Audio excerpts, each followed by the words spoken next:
ఏమేస్తున్నావు అత్తమ్మ?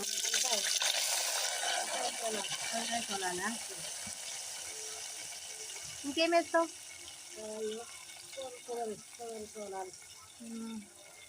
ఇంకా టమాటా మెంతి కూర.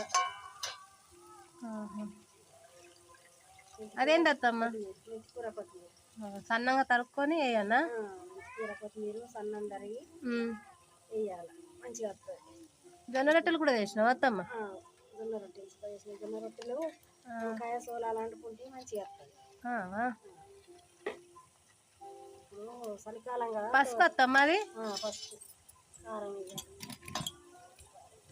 ఇంకేం వేస్తున్నావు అత్తమ్మ? ఉప్పు, పచ్చిమిరపకాయల కారము, ఉప్పు వేస్తే మంచిగా వెళ్తాయి. కొబ్బరికాయ మంచిగా వస్తుంది టేస్ట్. మా నాన్నమ్మ చేసే విధానం చెయ్యండి, సూపర్ వస్తుంది.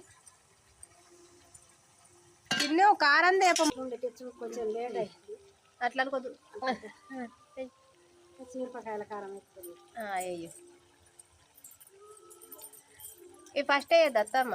ఫస్ట్ వేయలే,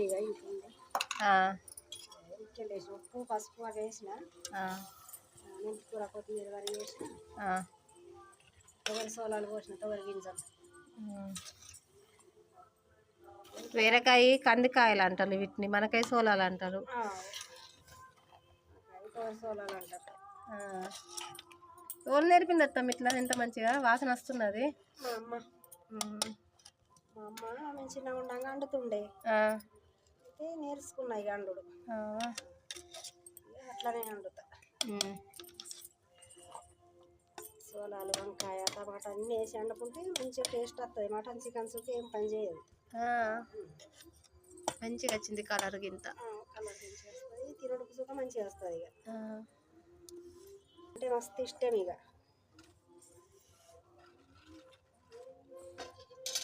ముగ్గురు బాగా మంచిగా తింటారు కదా. ఇక దీని కాంబినేషన్ రొట్టెలు కదా. రొట్టెలు వంకాయ సోలాలకు జొన్న రొట్టెలు చేసుకుంటే మంచిగా వస్తుంది. జొన్న రొట్టెలు చేసిన వంకాయ సోలాలు అంటే